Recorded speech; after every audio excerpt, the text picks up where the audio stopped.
Pois bem, queridos irmãos, continuamos aí, né? Nesse segundo trimestre do ano de 2019, estamos na lição de número 6, as cortinas do tabernáculo. O textuário vai estar baseado em 1 Coríntios, capítulo 10, versículo 11. Ora, tudo isso lhe sobreveio como figuras, estão escritas para aviso nosso, para quem já são chegados os fins dos séculos. 1 Coríntios 10 e 11. A leitura bíblica em classe é Êxodo, capítulo de número 26, do versículo 1 ao versículo de número 14. Então trataremos a lição hoje, as cortinas do tabernáculo, né? Então elas estavam ali com o principal propósito. Estamos entrando aqui no primeiro tópico da lição, né? As cobertas e as cortinas do tabernáculo. Primeiro que quem olhasse por fora, né, não percebia a beleza que se havia pelo lado de dentro, né? O acesso era só para o sacerdote. E é interessante que tem muito a ver com a nossa vida cristã, que quem está lá do lado de fora não percebe a beleza do que vivemos. Sempre percebe os prejuízos que temos, né? Prejuízos que eles imaginam que nós temos, não que temos prejuízo. Não bebe, não fuma, não prostitui, não sai, não faz nada. É uma coisa muito sem graça, né? Mas o dia que ele tem a visão, que as escamas dos olhos caem e que ele aceita Jesus, ele passa a ver a coisa diferente. E interessante que pelo lado de fora não se via toda essa beleza, lembrando que quando Samuel foi ungir Davi rei, ele primeiro olhou os primeiros filhos e ele viu neles beleza, né? Eliabe, Abinadab, ele olhou, não, é esses aí. E até que o Senhor fala com ele, não, você está olhando diferente. Você olha para a aparência, mas eu, o Senhor, olho para o coração. E aí, irmãos, tem tudo a ver com a gente. Muitas vezes nós queremos ser tão perfeitos por fora e acabamos incorrendo naquilo que Jesus falou com os fariseus. Vocês são sepulcros caiados. Vocês estão bonitinhos. Por fora tá pintadinho, tá organizadinho. Você chega ali no cemitério, qualquer cemitério você vai, irmãos, tá lá os mausoléus, agora a maioria é gramadinho, tá tudo bonitinho, mas lá dentro mesmo é osso. E é interessante, irmãos, que nós hoje somos o tabernáculo. Hoje nós somos o tabernáculo. E tratando aqui desta parte, o principal em nós vai estar o quê? O que é que eu falo? Porque você vai conhecer um cristão é quando você viaja com ele um dia todo. Qual é o assunto que ele tem? Aí eu sou um crente que só conta piada. E das mais indecentes. Meus comentários têm duplo sentido. E eu sou tabernáculo, né? Se eu sou tabernáculo, a arca tem que estar em mim, não tem que estar em mim? A presença tem que estar em mim, não tem que estar em mim? E já que eu sou tudo isso, eu já tenho que ser lavado, não tem que ter lavado? E Jesus pode voltar, né? Estou viajando, nós estamos conversando, Jesus volta, arrebatamento acontece. Aleluia. Tem acidente, trombeta toca, mas o carro capota, crente morre. E aí você faz a cerimônia fúnebre, um santo homem de Deus. E Deus dizendo, mas bem na hora do capotamento ele estava contando uma piada indecente e ele não entrou. Porque a graça é isso aí, irmãos. Então nós não podemos ter a aparência. Você conhece bem o cristão é quando ele fala. Sai da sua boca. Né? Qual que é o seu bom comentário? É claro que não trazendo aquela passagem que Jesus falou, para a gente não ser aqui sistemático, mas é assim, irmãos, eu preciso demonstrar nas minhas atitudes, no meu falar, daquilo que eu estou cheio, né? Preciso estar cheio de coisas boas, né? O salmista disse que a minha língua é erudita, né? Eu tenho palavra boa, tá saltando aqui coisas boas para eu falar. E quando você olhava para o tabernáculo, aparentemente você vai explicar para o seu aluno, o povo de Israel, o povo hebreu sabia que tinha uma beleza lá dentro, mas não tinha acesso. Mas glória a Deus que nós hoje temos o acesso, porque nós somos o tabernáculo. Os estrangeiros peregrinos que passavam por fora olhavam aquele templo, aquela coisa erguida daquele tamanho, com essas pés, com tudo, para que o tabernáculo ficasse defendido das intempéries do tempo, por causa do deserto, frio da noite, calor do dia, o vento e etc. Olhava, meu Deus, mas... E eles acostumados a ver seus deuses polidos, brilhosos, de ouro, de prata e etc. E agora ali eles confrontavam ou contemplavam algo completamente diferente. Então aí colocando aí a cobertura externa que foi falado, né? Aquilo que estava por fora, eram 4 camadas, né? Nós temos ali era as peles do texugo, né? Depois do carneiro, depois o linho, e tem mais um tipo de animal ali que você pode estar lendo ali. Então são essas 4 figuras, como disse o pastor Luciano, é a proteção, para que aquilo que é de fora não venha trazer o prejuízo para o lado de dentro. Então, como nós aprendemos no trimestre passado, as armaduras de Deus, perceba que nós precisamos estar protegidos, precisamos, esse tabernáculo, a nossa morada, ela precisa ter essas camadas, né? Depois nós vamos passar o símbolo de cada uma delas. Mas então, você não está desprotegido. Então, a Bíblia até vai dizer para nós, revestivos, né? Do poder de Deus, quer dizer, você tem que revestir das armaduras de Deus, você tem que ser revestido pelo Espírito Santo. São camadas para que você e eu possamos permanecer firmes no dia mau, no dia da tentação, no momento da provação. Nós precisamos ter isso, é o nosso tabernáculo, é aquilo que abriga, o mais importante, aquilo que está dentro, é a presença de Deus. E sabe que você também pode pontuar, eu acho muito interessante, como foi falado pelo pastor Luciano, o lado de dentro que tinha a obra-prima, aquela obra mais, eu para mim teria colocado a Arca da Aliança bem onde está o altar. Todo mundo entrava e já ia olhar. Mas vai nos ensinar que muitas vezes nós, no afã de querer mostrar a presença de Deus na nossa vida, queremos proclamar. Jesus disse isso para os fariseus. Vocês aí vão nas praças públicas, oram alto, né? Batem no peito, vocês aí usam essa roupa toda demonstrando a vossa santidade, mas não é por aí.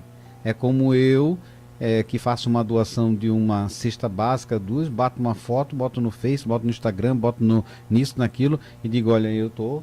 Ou faço uma live dizendo, olha, estou indo para o monte, quem precisar de uma oração, coloque o nome ali embaixo. Tocando trombeta, recebendo a sua glória aqui. Porque na realidade, a obra de Deus, ela não precisa ser proclamada. Até Jesus vai dizer que aquele que dá testemunho de si mesmo não é verdadeiro. O testemunho vem de fora. Então, aqui, a cobertura interna, as cortinas que separavam o santo dos santos e separavam a entrada, a porta, né? Depois nós vamos pontuar o seu significado, é para proteger justamente o lado de dentro.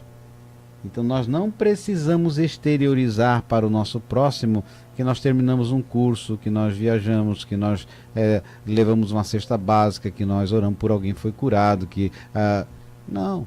Às vezes você olha uma pessoa, isso parece demonstrar fraqueza e a pessoa se autoafirmar. Tive em tal lugar e preguei, 5 se converteram, tive lá, e aí quantos batizados com o Espírito Santo? E na grande maioria, quando eu percebo, é que não acontece nada onde ele está. A gente vai ouvir ele falar, tocar trombeta, e na hora da cura, na hora não acontece, só fora.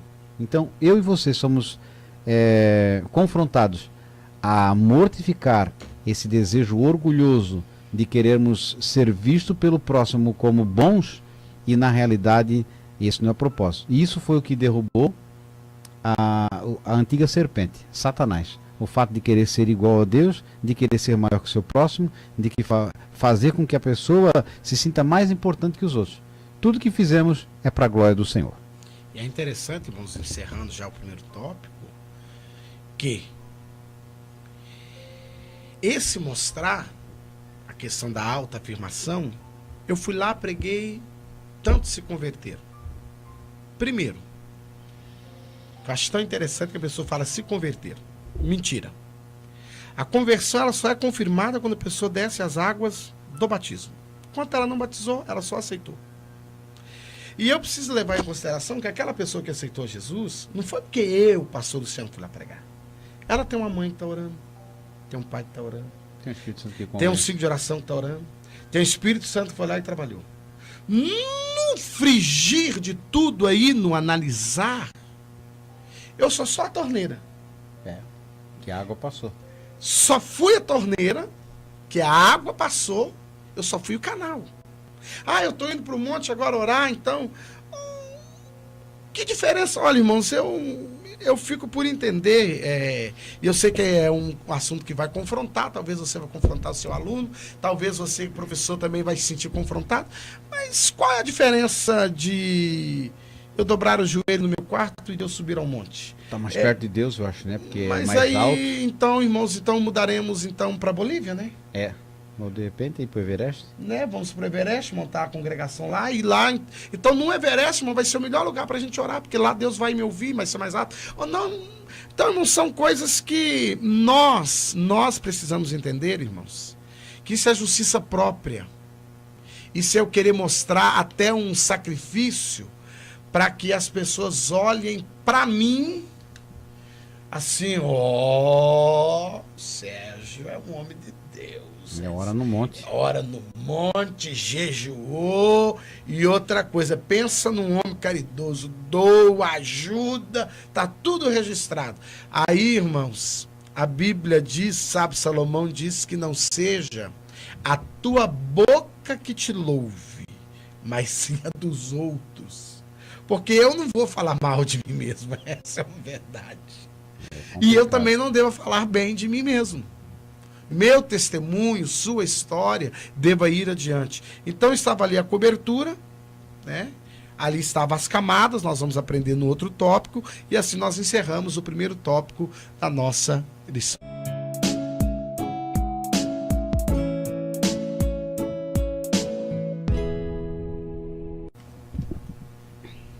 Pois bem, queridos irmãos, estamos aí no segundo tópico da nossa lição, o cortinado do pátio do tabernáculo. A simbologia descritiva das cortinas do tabernáculo. O mais importante a pontuar a essência disso tudo aqui, desse tópico, vai ser a questão chave aqui, é a separação. É necessário, irmãos, é fundamental você como professor demonstrar aqui que havia uma separação. Eles estavam em volta do tabernáculo, mas não tinham acesso. Os sacrifícios aconteciam todos os dias, mas eles não tinham acesso. Eles estavam lá de fora, havia uma separação. Aí você vai perguntar, mas vamos contextualizar isso para nós.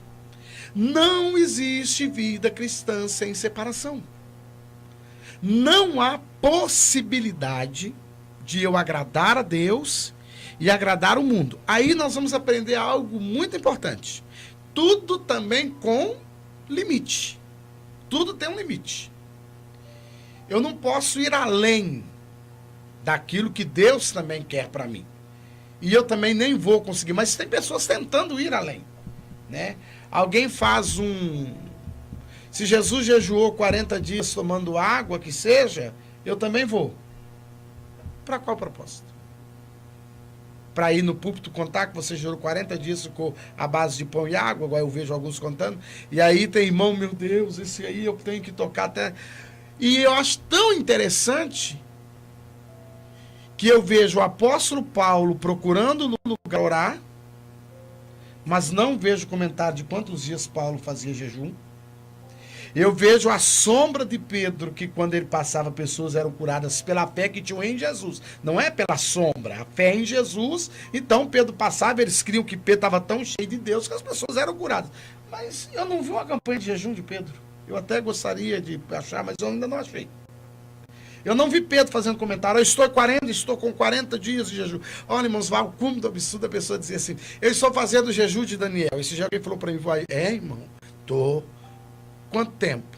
21 dias não, irmão. Não, então não é o de Daniel. O de Daniel é 3 anos. Não, mas eu tô lá. Não, irmão, Daniel orou 21 dias. Lá é uma outra situação. Se você quer fazer o de Daniel mesmo para se apresentar, então, meu filho, é 3 aninhos na alfacezinha, no chuchuzinho, tá? É na batata, só nos tubérculos, tá? Só na aguinha mesmo, sem festa de aniversário, sem Natal na casa de ninguém, sem o ovinho que nós gostamos de chocolate. Nada disso, é 3 anos. E ele não casou, né? E aí? Ele era eunuco. Pois é, irmãos. Eu não faço jejum de Daniel, já estou casado há 17 anos, então não posso fazer. Não vai dar. Então, irmão, nós temos que entender que ali havia um significado para nós contextualizar para nós. A minha vida tem que ser separada. Tem que ser separada. Agora, essa separação não quer dizer que eu vou levitar no meio das pessoas, que eu vou ser tão santo que eu não cumprimento ninguém, porque tem irmãos, tem pessoas que entendem que a santificação ela é tida assim, aquela cara bem feia, bem fechada, aquele ser humano intragável, que não dá bom dia, não dá boa tarde, não, é sociável. Não, você vai ser sociável, mas você tem um limite, até onde você vai. E é interessante que quando Moisés sobe para o monte, para receber as tábuas e receber os mandamentos, Deus falou, ó, no sopé do monte. Quem passar daqui morre. Não era nem no pé, só no sopé do monte. E é interessante que tudo tem um limite. Então a minha vida cristã, eu tenho que criar um limite. Até aqui eu posso ir, daqui para lá é demais, eu não vou conseguir. Porque é interessante, irmãos, que Deus não é Deus de nenhuma extrema. Ele não vai largar a porta demais, senão eu quero entrar com tudo. Mas ele também não vai estreitar de tal maneira que eu não consiga passar. E nós precisamos ter essa observação. Aí nós temos que ter algo interessante, complicado, necessário. Equilíbrio. Equilíbrio. Eu não sou sorridente demais, mas também não sou cara fechado ao extremo. Tudo é equilíbrio. Ah, irmãos, eu passo o dia todo de joelho. Glória a Deus, irmãos, que Deus te abençoe. Eu já não posso passar o dia todo de joelho, senão eu não como no final do mês. Então eu preciso trabalhar. Tem que tirar um tempinho aí. Então, tudo com o equilíbrio. Então, foi bem pontuado essa questão da separação. E eu fico olhando aqui o segundo tópico, o significado da separação. Essa separação é algo que nos leva a meditar e pensar como nós nos separamos. Porque há nesses últimos tempos essa ferramenta aqui, né? Que a pessoa tem a liberdade hoje de estar visualizando algo aqui e o companheiro visualizando algo do lado de lá. Então, a tentação de eu me intrometer na vida do próximo é muito grande. De eu visualizar o que o outro faz, do que o outro quer, aonde ele está. E também, às vezes até de tentar descobrir, aí vem a separação também.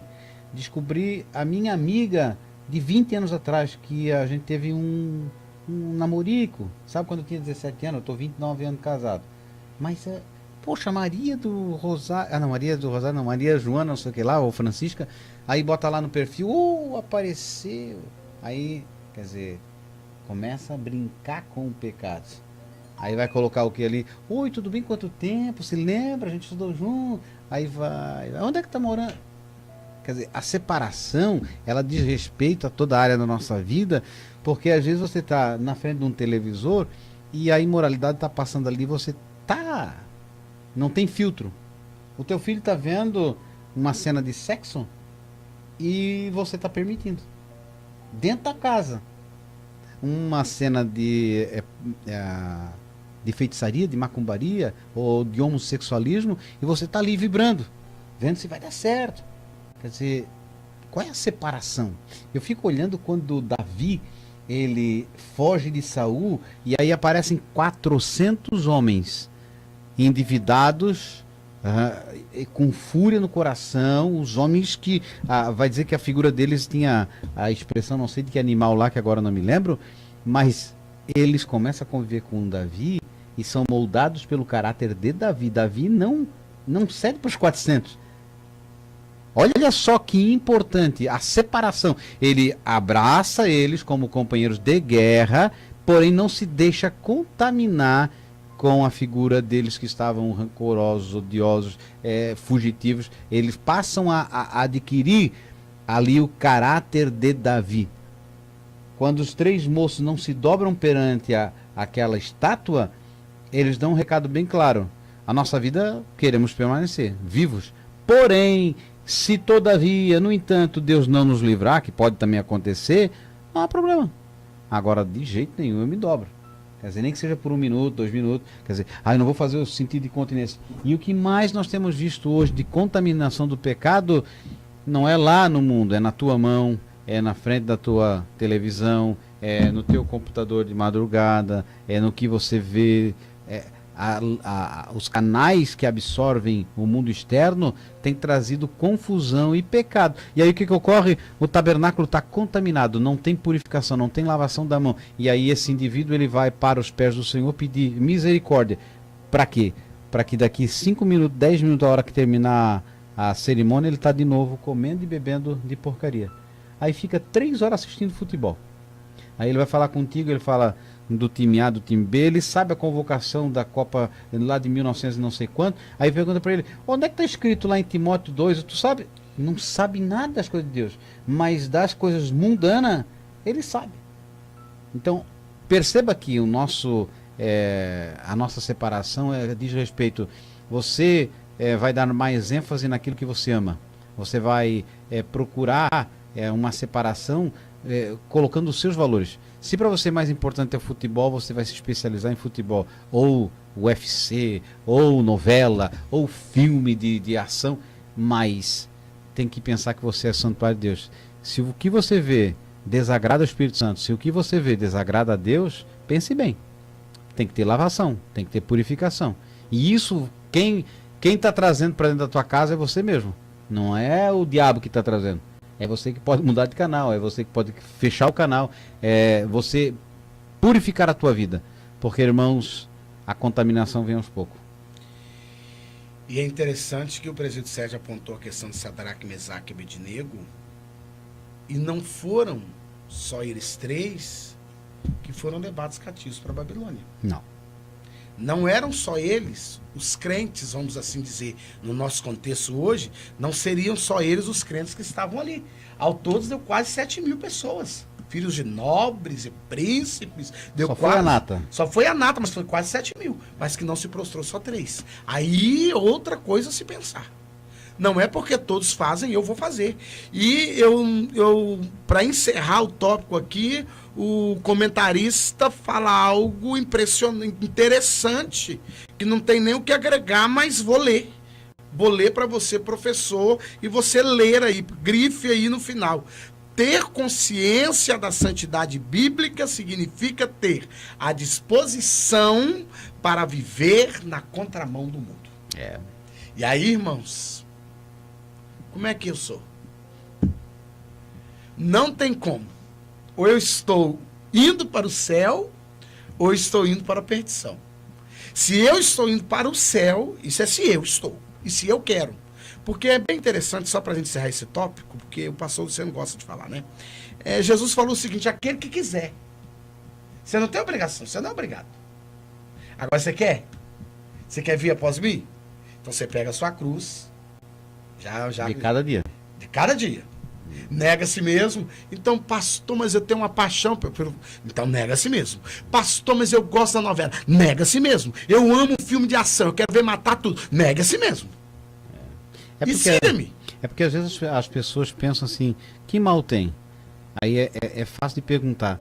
Se Jesus estiver sentado ao seu lado, seria uma boa programação para ele estar? Então, se o Espírito Santo realmente está, porque quando nós anelamos pelo céu e as coisas espirituais, nós vamos buscar o quê? Fazer uma visita para um necessitado, meditar na palavra, aumentar a nossa comunhão com Deus. Quer dizer, eu me alimento e eu procuro buscar a Deus, porque eu vou tentar cumprir aquela que nós devemos, no caso, trazer para o nosso próximo o Espírito Santo.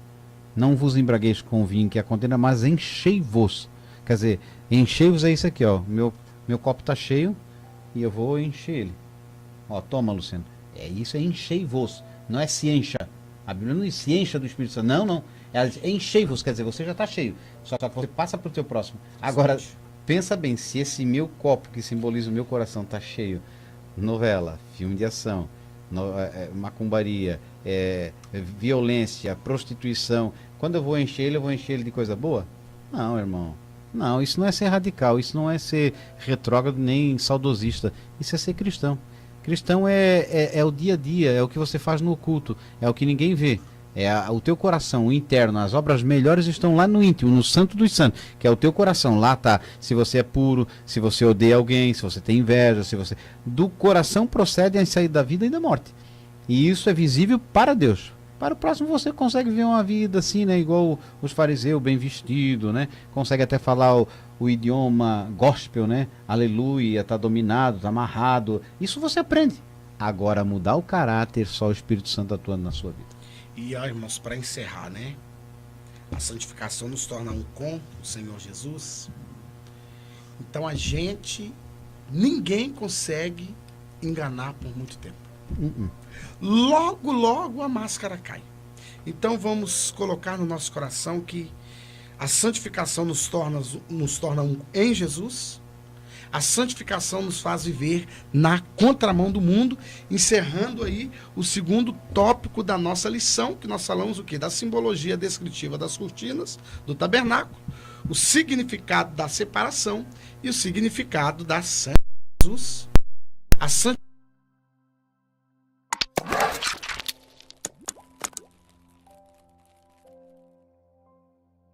Pois é, queridos irmãos, estamos aí no terceiro tópico da nossa lição, que nós vamos tratar agora as cores do tabernáculo, né?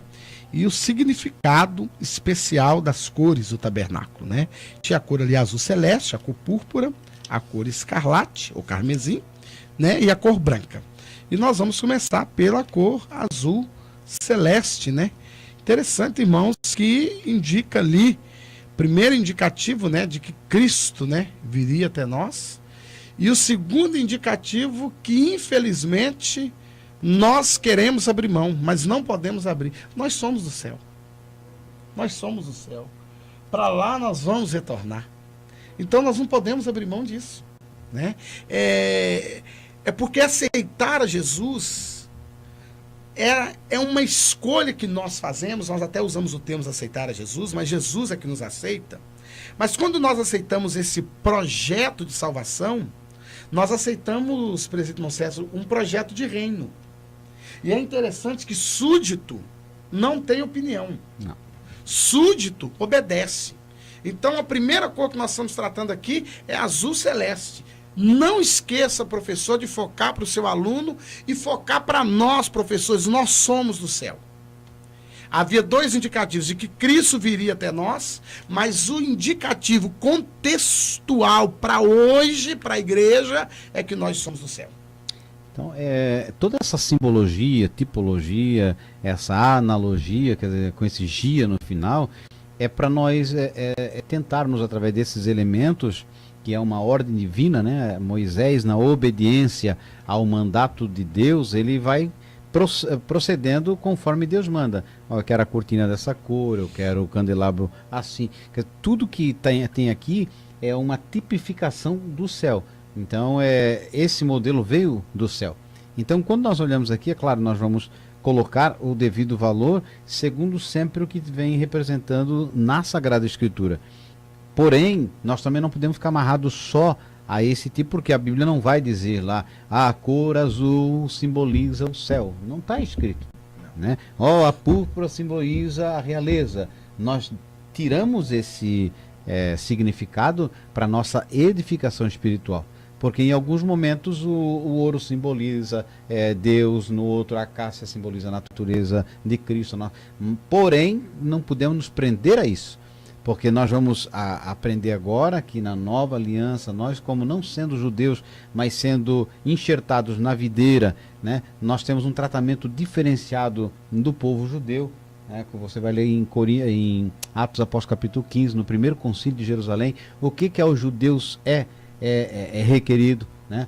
Se abster da prostituição, da carne sacrificada aos ídolos e da corrupção desse mundo. Depois Paulo vai começar a doutrinar a igreja gentílica, Então, mas é fundamental você se ater a esses pontos como um ensinamento ao povo judeu. O azul simbolizando, como foi dito, que é divino. Para entrar pela porta, tinha que já ter esse enfrentamento da questão divina. Quer dizer, é do céu. Isso não é um objeto, não é uma construção comum. Não é algo que foi feito simplesmente porque caiu na cabeça de alguém. Tem toda uma simbologia. Por isso, se não cumprisse com esses mandamentos, poderia morrer, poderia trazer praga. As pessoas tinham essa compreensão, que não era simplesmente o azul. Aí você não vai querer, por exemplo, na sua igreja, fazer o cortinado atrás da igreja ou na frente da igreja as cores azul, rosa, púrpura, vermelho e branco, porque vai ter um significado de mais santidade. Você não vai trazer para dentro da tua igreja um candelabro lá, né, de 7 pontas, porque a sua igreja vai ficar mais espiritual. Ou fazer ali uma arca da aliança. Leia Jeremias 3,16, que Deus proíbe. Proíbe de fazer uma réplica. 3,16 é bem fácil porque tem São João 3,16. Então, o texto áureo bíblico, leia Jeremias. E você vai ver que hoje nós temos tido grande problema de muitas igrejas evangélicas se utilizando desses elementos para criar uma áurea ou um ambiente mais espiritual. Porém, é aqui. O ambiente, irmãos, o ambiente espiritual, lembrando bem que o presbítero Sérgio pontua, parte de mim. Que vamos lembrar aqui. Capítulo 2 de Atos dos Apóstolos, não tinha cortina. Não. Estavam no cenáculo reunidos. Sentadinho. Sem música de fundo. Não tinha fundo musical. Estava provavelmente cansado, porque já estava alguns dias. Porque 10 dias não é pouca coisa. Não tinha coreografia. Não tinha. Não tinha? Não Eu tinha. pensei que tinha. Não tinha um jogral para dar um incentivo. Não. Aquelas coisas da... Não, levanta a mão e profetiza, e vira, e senta. E eu mesmo sou invocado. Fica mandando eu levantar e sentar. Não, que chega uma hora que eu não levanto mais, fico sentado e pronto. Mas eu estou meio rebelde, né? Então, o que acontece? Nós aqui temos que ser espirituais. Não é a cor que vai trazer, mas aqui tinha uma simbologia. Claro. E acho interessante o presidente Sérgio pontuar, por quê? Porque, irmãos, nós não podemos pegar essa simbologia para tornar algo que Deus trouxe para o povo hebreu em idolatria. Porque o que está ocorrendo hoje, eu vejo alguns aí agora, que colocam sobre si aí um manto, né? Com a cor azul, com a cor púrpura, com escarlate, com a branca misturado, coloca por cima e a pessoa é um apóstolo tal e coisa, e a unção está. Eu trouxe um candelabro que eu comprei lá em Jerusalém. Você comprou o candelabro em Jerusalém? Para mim, que diferença faz? E sabe lá se foi um árabe que fez ele? Você comprou em Jerusalém, mas foi um árabe que fez? Para mim não representa nada e para Deus não representa nada, porque a verdadeira luz de Cristo, ela brilha em você. O verdadeiro azeite que tem que estar no candelabro, que é um símbolo, a simbologia do Espírito Santo, tem que estar em você, mas não é por isso também que eu vou pegar e para dizer que eu estou cheio do Espírito Santo, o presbítero irmão Sérgio compra 5 litros de azeite de oliva e me banha e agora eu estou cheio. Mas se for de Jerusalém, o azeite eu acho que é mais... Não. A água do Rio Jordão. Ô, irmão, eu fico invocado. Que diferença faz eu ser mergulhado nas águas do tanque batismal da congregação que eu pertenço e ser batizado no Rio Jordão? E eu tô vendo, irmãos, um absurdo. Eu tenho um desejo pessoal de conhecer Jerusalém, a Terra Santa, como turista. Isso eu tenho. Mas nunca que eu vou chegar lá e vou me jogar no Rio Jordão e me permitir que alguém me batize de novo. Pode ser que daí tu batizando, tu vai começar a levantar a mão, tu vai começar... Não? Então, pode ser. E a cor púrpura aqui, irmãos, é interessante, que representa aqui a realeza, né? Interessante a gente parar para pensar, tinha todo um... Rei dos Reis. Né? E Jesus, ele é o Rei dos Reis. A Bíblia diz que ele vai se apresentar, né? Escrito lá, Rei dos Reis, Senhor dos Senhores. Nós sabemos esse sentido, mas não quer dizer que para Jesus estar no culto que eu estou presente, eu tenho que ter lá um tecidozinho, uma parte do templo pintado, uma parte, a minha gravata tem que ser e tal. Porque, irmãos, essas coisas para Jesus, para nós na graça, hoje nós temos isso aqui como uma tipologia, uma simbologia para nós mostrarmos aos irmãos dessa era que desde aquele tempo a graça já estava sendo manifesta. Ela já estava sendo manifesta. Porém, hoje nós temos essa manifestação de uma maneira acessível a nós. Chegamos com confiança. Né? Hoje nós chegamos com confiança, nós entramos com liberdade. Então é muito bom a gente não trazer de volta os velhos costumes. Porque eu saí da idolatria que tinha o roxo, né? Que tem lá o chapéuzinho douradinho do arcebispo. Aí agora eu estou trazendo tudo de volta. É a alma católica ainda. Né? A Bíblia diz que eu estou revivendo o velho homem. Não, irmãos, nós não precisamos reviver o velho homem. A sua fé, a minha fé, está alicerçada naquilo que eu não vejo. Eu estou aqui com o presbítero irmão Sérgio, mas eu tenho a plena certeza de que a presença do Senhor Jesus está aqui. Eu não vou falar línguas estranhas agora, pular, quebrar o estúdio, mas eu sinto a sua presença. Pela fé eu sinto e sei que ele está aqui. Então nós ainda temos dois, a cor escarlata, que simboliza o sangue de Cristo, que purifica de todo pecado. Isso é prático de você colocar, né? Os exemplos bíblicos que vai falar da menção, sem derramamento de sangue não há remissão de pecado. Isso já era uma prática dos judeus, que havia a morte de um inocente para que a pessoa permanecesse viva.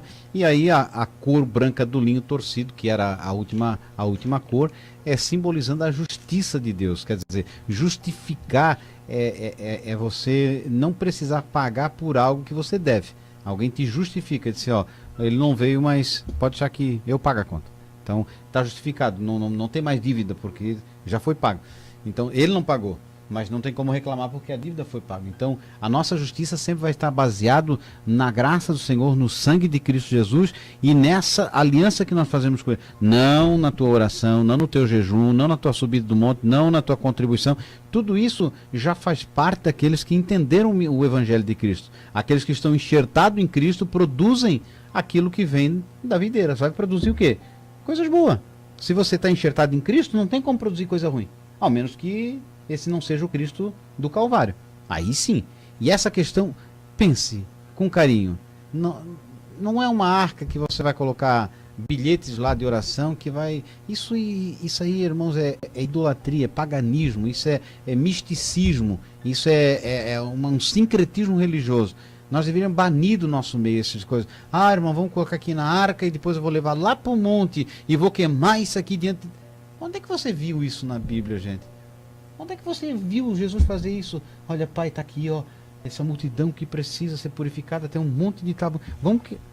A igreja nunca teve esse costume, mas alguns introduziram essas heresias porque não se leu, não se estudou, não se observou, e hoje está aí as pessoas tendo que fazer campanha de 7 dias, porque Deus não cura no primeiro. Ai, você não pode perder um dia, porque senão você volta para o final da fila. É assim, sabia? Olha, eu vim que 5 dias, mas no sexto eu pifei. Começa tudo de novo. Senão Deus não te cura. E outra, tu tem que vir no horário, porque se você perder o horário também, tá tudo anotado. Irmãos, vamos crescer. Vamos para o Evangelho, vamos para a base bíblica, vamos servir ao Senhor com simplicidade. Deus não precisa de nada disso, Ele conhece o nosso coração. Santificação, separação, esses 4 elementos, essas 4 cores, dá para você fazer aí, olha, umas ilustrações muito boas. Sempre tendo cuidado de colocar que não dá para simbolizar tudo. Não vai pegar um texto da Bíblia Sagrada, fazer como Orígenes fazia, lá no princípio, e colocar lá, Jesus está descendo, que é o samaritano. Vou dar um exemplo bem fácil. Está descendo de Jerusalém. Jerusalém simboliza a Terra Santa. Lá Jericó, ou Terra Santa, ou como ele dizia ele, o Jardim do Éden. Aí o bom samaritano é Cristo. O hospedeiro lá era o apóstolo Paulo para eles. A moeda é a graça. Depois, irmãos, cada vez que você olhar, então, não tem como fazer isso.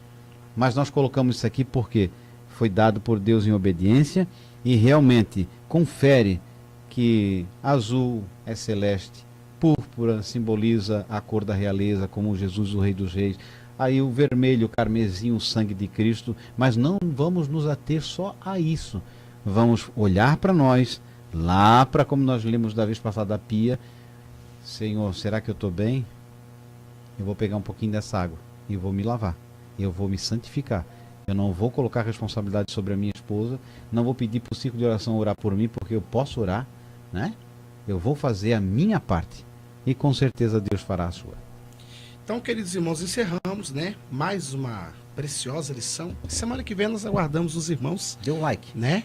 Dê um like, se inscreva no nosso canal, compartilhe, ajude-nos a prosseguir avante. Que Deus os abençoe no nome de Jesus.